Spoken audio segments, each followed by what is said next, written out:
I've always had a fascination with science as a source of inspiration, and those big questions really ignite the imagination.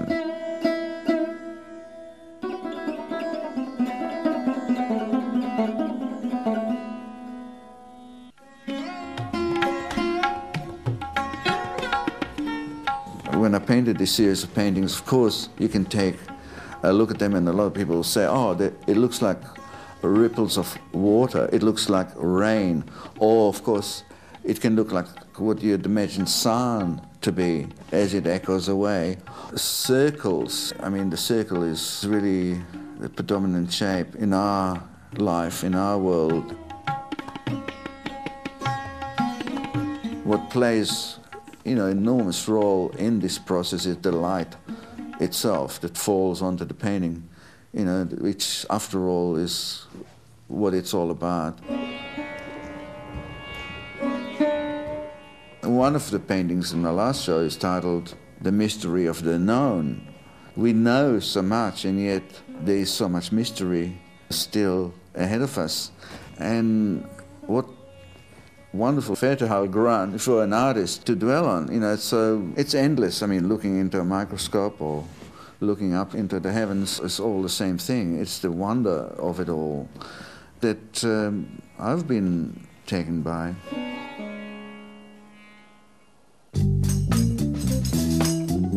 When it comes to the medium, which is an integral part, this is the painting, this is the work. Right at the outset, I realized that in order to be an artist, I just wanted to add something new, something that I haven't seen before.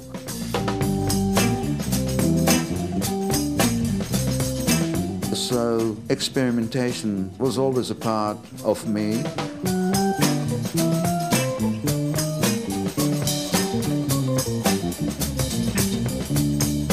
So I went and discovered my own mediums, and I still do, and I still look. And that doesn't make the painting good or bad. These are just the tools, these are just the means, it's the language, my way of saying things. But it's still the challenge, to make it a success.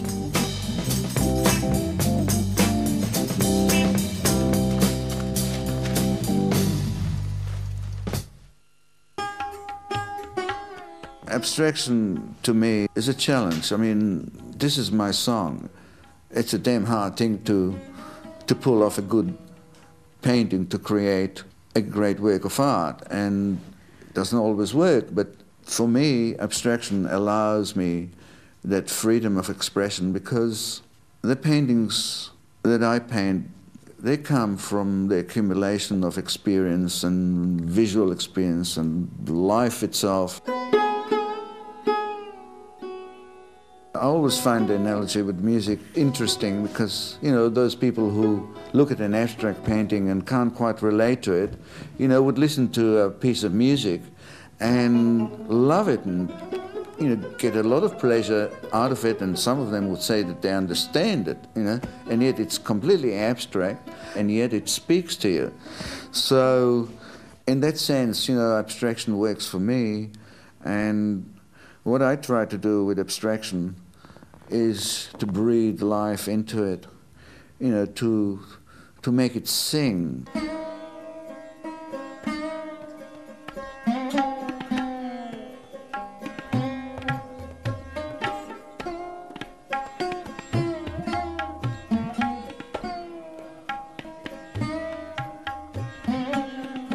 The reaction that people get on the whole, gives me a great pleasure, gives me a great sense of satisfaction, to make people think or just enjoy something they haven't seen before.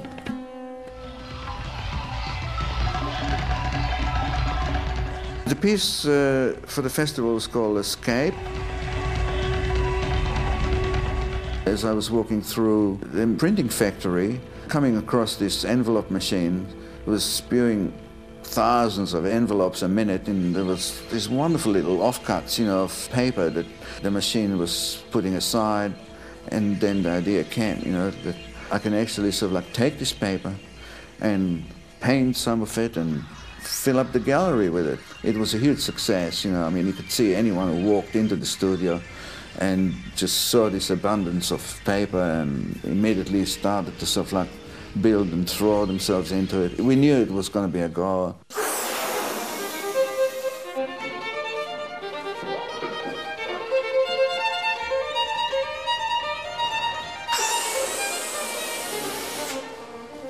This little piece was for Ruby, who wanted to have a party in my studio.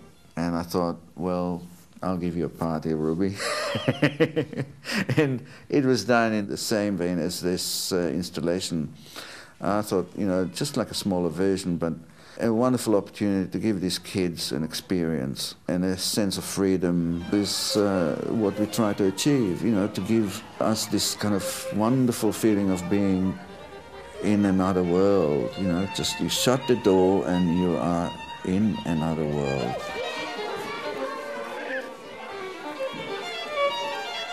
The fun is about allowing the people to participate. You know, these are installations that are designed for people to be a part of with no rules.